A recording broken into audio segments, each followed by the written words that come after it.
بسم الله الرحمن الرحيم. السلام عليكم ورحمة الله تعالى وبركاته. وعليكم السلام ورحمة الله تعالى وبركاته. Inch'Allah, comme prévu, le thème qu'on a retenu, la prière de qui sera exaucée.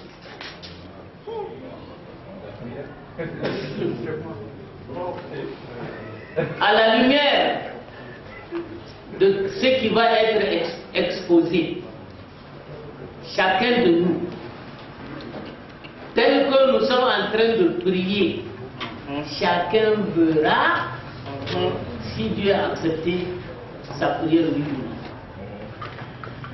non. Maintenant, on est venu au laboratoire.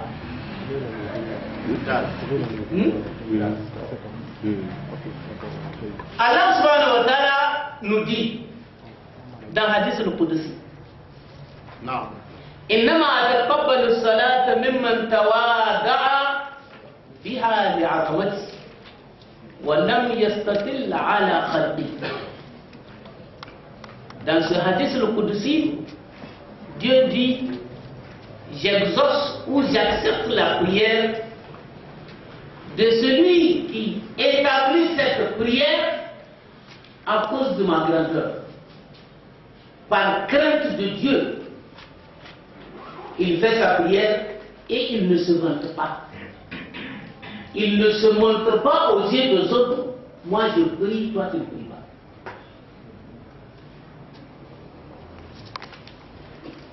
Et dit ولم يكن مصرا على معصيته. Il n'est pas perpétuel à continuer à faire de péché, sous-estimer ses péchés, ou refusant de reconnaître même qu'il est en train de pécher. Il ne demande pas, ça dit, ce n'est pas son problème.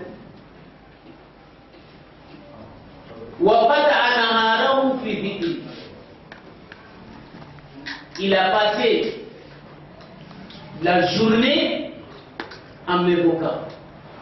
On aura l'occasion, tout ça là, on va encore développer plus que ça. Warahim al-Miskin, il a eu pitié des indigents, les nécessiteux, il vient à leur aide. Wabn al-Sabil, il a pitié du voyageur.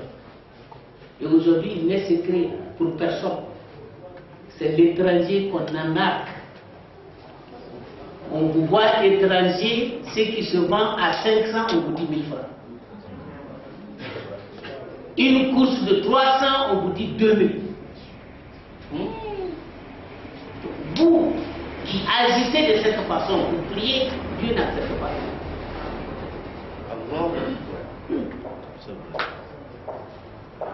Rentrez au marché, on vous voit seulement, vous ne parlez pas moré ou autre.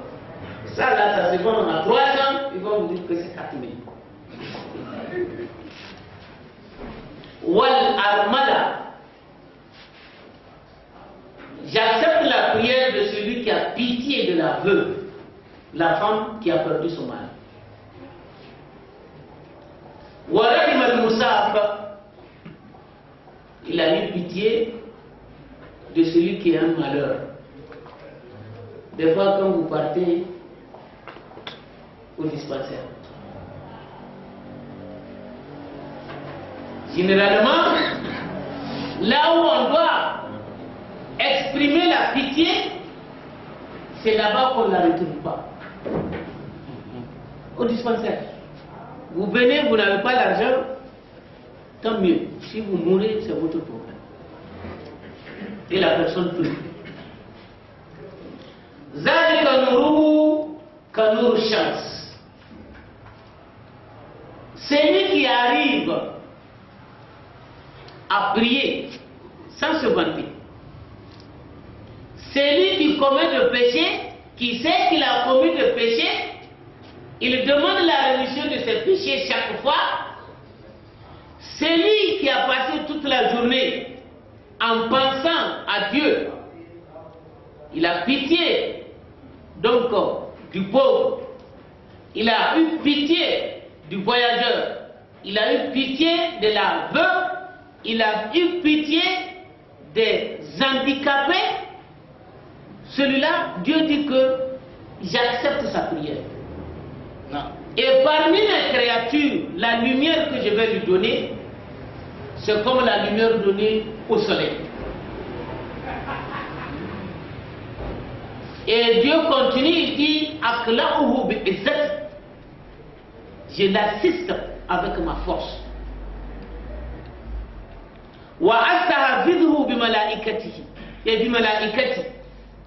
Et je vais désigner mes anges comme garde-corps pour lui. Mes anges vont le soutenir partout où il va. Et Dieu dit,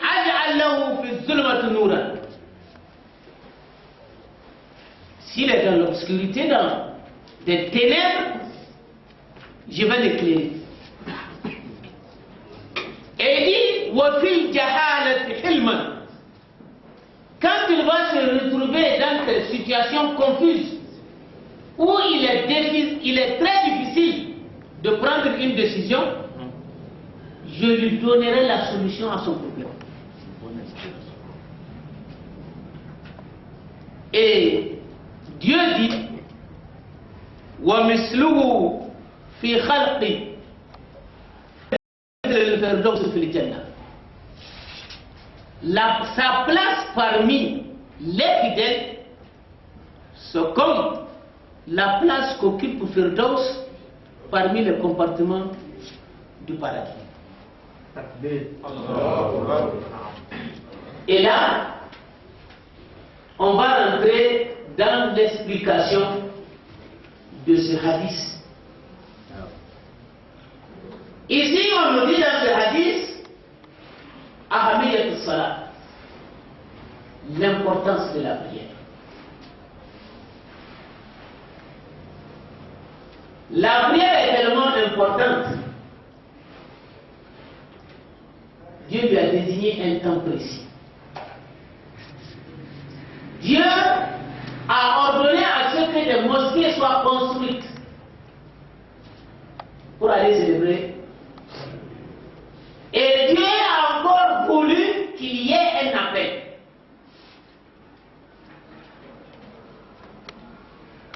Il ne suffit pas que nous ayons une cérémonie de mariage ou de baptême. Nous sommes 5 ou 10 qu'on dise que bon, nous constituons un ensemble et on prie et on délaisse la mosquée. Sinon, en ce moment, on a violé le droit de la mosquée. Elle est construite pour quoi? Si c'est parce qu'on est nombreux chez soi que chacun doit rester à la maison pour prier, les mosquées n'auront plus les raisons d'être. Et aujourd'hui, c'est nous musulmans qu'on agit de cette façon. Le prophète nous a dit, sallallahu alayhi wa sallam, que quiconque est à côté d'une mosquée et qui refuse d'aller prier à la mosquée, alors qu'il n'a pas d'excuse valable, même s'il prie, Dieu n'accepte pas. Nous ne connaissons pas ce hadith.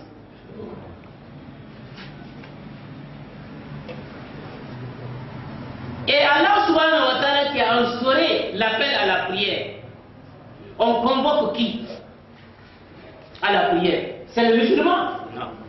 Est-ce que si aujourd'hui, monsieur le commissaire ou monsieur le juge nous envoie une convocation et qu'on refuse de répondre, c'est une infraction, oui ou non? Et Allah subhanahu wa ta'ala nous convoque, on refuse de répondre. Et voyez, certains refusent d'aller à la mosquée par orgueil. Parce qu'ils pensent être meilleurs que ceux qui sont à la mosquée. En appelant à la prière, Dieu nous rappelle, vous voyez, on commence par Allahu Akbar, Dieu le plus grand. quand on fait le réappel à l'azan, Allahu Akbar, Dieu le plus grand. Tout ce que tu fais, tu dois abandonner. Et avant de commencer la prière elle-même, encore on commence par Allahu Akbar. Et certains viennent à la mosquée avec dans le cœur que eux sont grands. Ils oublient qu'ils sont serviteurs de Dieu. Ils viennent à la prière pour magnifier Dieu, pour justifier leur servitude à l'égard de Dieu, pour le remercier de les avoir créés, de les avoir dotés de pas mal de bienfaits. Et une prière dont on n'accepte pas qu'individuellement que chacun la fasse à la maison. D'autres viennent à la mosquée, ils se regardent, ils regardent les autres comme s'ils ne sont rien. Alors que le baromètre en islam, inna akramakum indallahi atqakum. Et l'homme blanc dit que l'homme n'est rien sans les hommes. Il vient dans leurs mains, il vit avec eux et il repart dans leurs mains. Et voyez, tel que nous sommes, l'homme est un ensemble de saletés, une association de saletés. Si l'homme se connaît qui il est, il ne doit pas se montrer orgueilleux. D'abord, l'origine première de l'homme, c'est le sable. Kullukum min Adam wa Adam min Turab. Nous provenons tous de Adam. Et Adam a été créé donc du sable. La seconde origine de l'homme, c'est le sperme. Quelque chose qui ressemble à de la mort. Regardez même, personne ne veut regarder. Et chacun de nous, là où nous sommes assis, a un déchet dans son estomac. Dans la vessie, il y a l'urine. Dans la bouche, il y a la salive. Dans le nez, la mort. Dans les yeux, l'arme. Dans les oreilles, de la saleté. Soulevez donc les bras sous les aisselles. Si vous ne vous parfumez pas, c'est encore une mauvaise odeur. Dans les veines, c'est du sang. Les cheveux, c'est de la saleté. Vous rencontrez ça dans la nourriture. Ah, vous pouvez gronder votre femme. Si on vous a acheté la nourriture, vous pouvez dire que bon, jamais il ne faut plus aller là-bas. La dernière fois, j'ai retrouvé chevelure dedans. Les ongles, c'est de la saleté. Donc, en un mot, l'homme est un ensemble de saleté.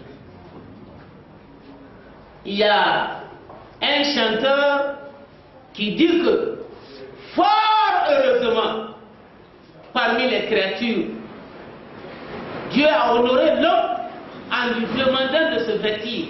Sinon, le spectacle allait être horrible. Et quand il meurt, on l'amène hors de la vie pour l'enterrer.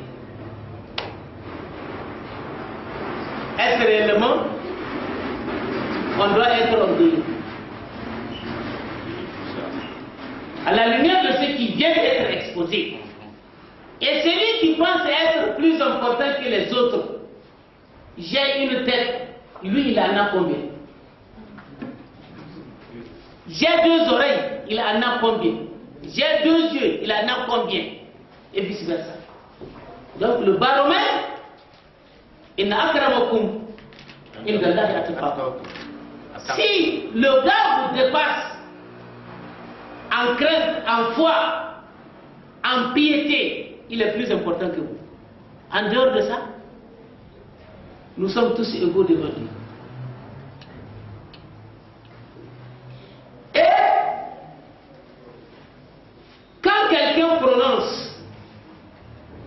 la profession de foi, la ilaha illallah, Muhammad Rasulullah. On dit qu'il est venu maintenant à l'islam. Et que veut dire la ilaha illallah? Il n'y a de divinité digne d'adoration sauf Allah. Allah le créateur. Allah le législateur. C'est lui qui a les lois. C'est lui qui peut ordonner, faites ceci ou ne faites pas. Et Mohammed, son messager, sallallahu alayhi wa sallam, qui nous a apporté ce dogme-là. C'est lui le messager. Et beaucoup aujourd'hui peuvent clamer haut et fort, je suis musulman non pratiquant. Mais il faut joindre l'acte à la parole. Est-il suffisant de voir une femme sur les artères et dire que la femme là me plaît pour qu'elle soit votre femme? Vous ne répondez pas. Et même si vous entreprenez les démarches qu'il faut, on vous l'amène chez vous. Elle n'a pas droit à d'autres entretiens. Quand vous ne le faites pas, va-t-elle rester? On vous a engagé dans un service. Vous dites que je suis fonctionnaire, mais moi je ne vais pas au travail. En fin de compte, qu'est-ce qui va se passer? Hein? Comment peut-on dire qu'on est musulman, mais on ne prie pas? C'est pas logique. Je suis musulman non pratiquant. Vous n'avez pas honte de le dire? Même si je dis que je suis votre ami, il y a des liens d'amitié qu'il faut entretenir. Tant que ces liens-là ne sont pas entretenus, il n'y a pas d'amitié. Et quand je vais dire qu'un tel, c'est mon père, il y a un lien entre lui et moi. Une fois que ces liens ne sont pas entretenus, est-ce que réellement je le reconnais comme papa? Donc, cette logique de dire que je suis musulman non pratiquant, il faut joindre l'acte donc à la parole. Et Allah subhanahu wa ta'ala dit Atakabbalu salata anna al-musalli yajibu alla yatatawil bi salati ala ahadin min khalqillah.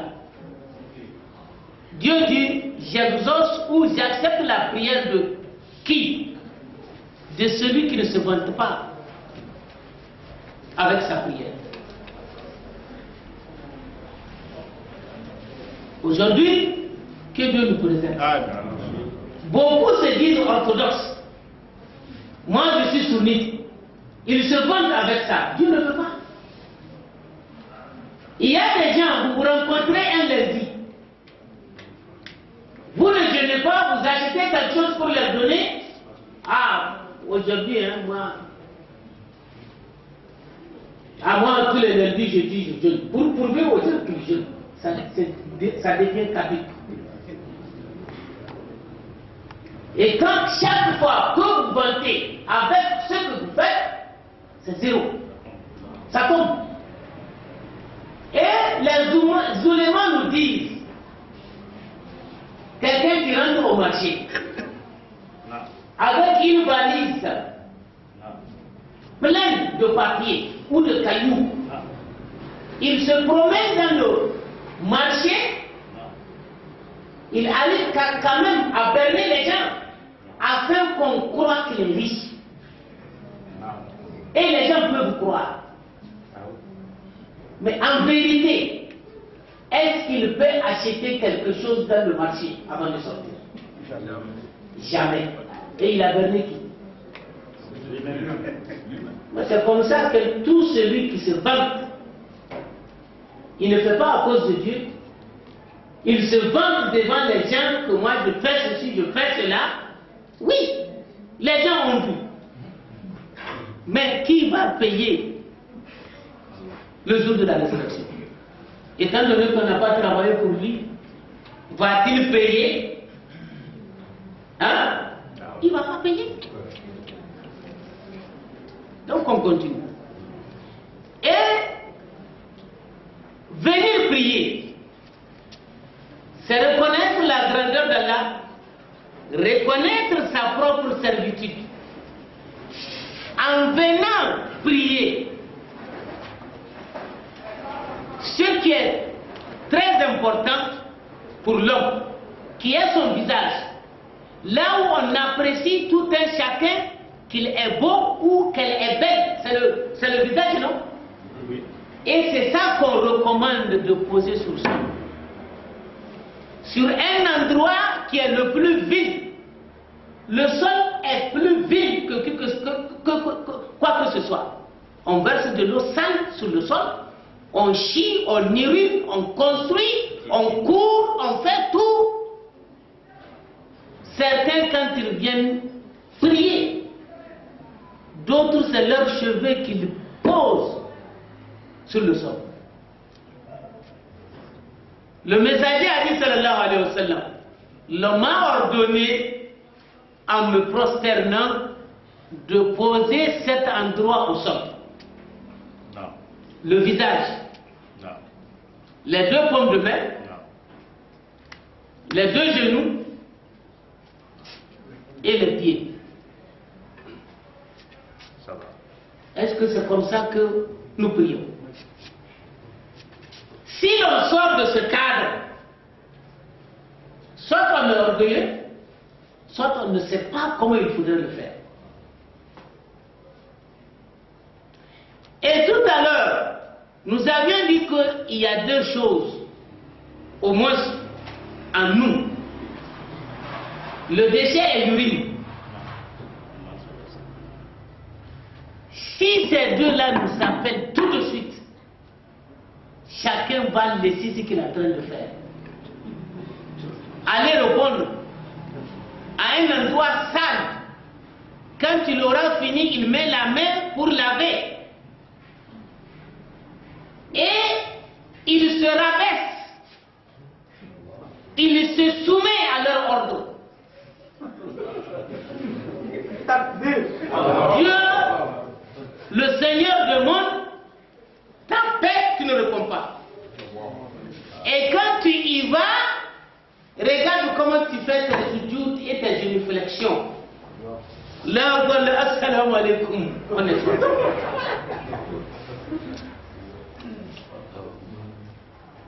Comparez les deux. Voulez-vous que Dieu accepte un travail mal fait? Jamais. Et le prophète a dit, sallallahu alayhi wa sallam, le plus grand voleur est celui qui triche dans sa prière. Où est ce monsieur qui a prié devant le prophète sallallahu alayhi wa sallam? Après, il est venu dire assalamu alaikum, messager de Dieu sallallahu alayhi wa sallam. Le prophète lui a dit, retourne et reprends ta prière parce que tu n'as pas prié.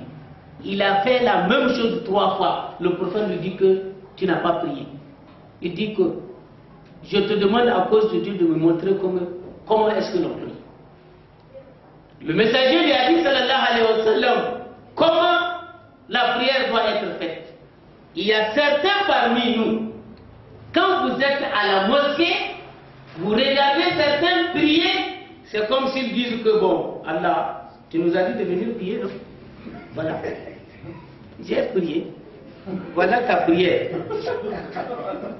Que tu acceptes ou pas, moi, l'essentiel, j'ai fait, je m'en vais. Il y a des gens, quand vous voyez leur façon de prier, c'est comme s'ils disent à Allah, oui, tu nous as dit de prier. D'accord, j'ai prié. Voilà ta prière. C'est bon, c'est mauvais, moi de toutes les façons j'ai fait, que je m'en vais.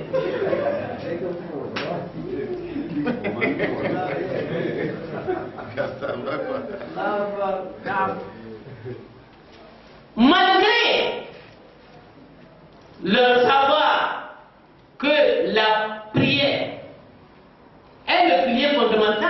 de la religion.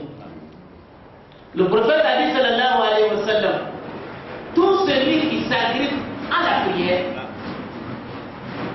il s'est agrippé à la religion.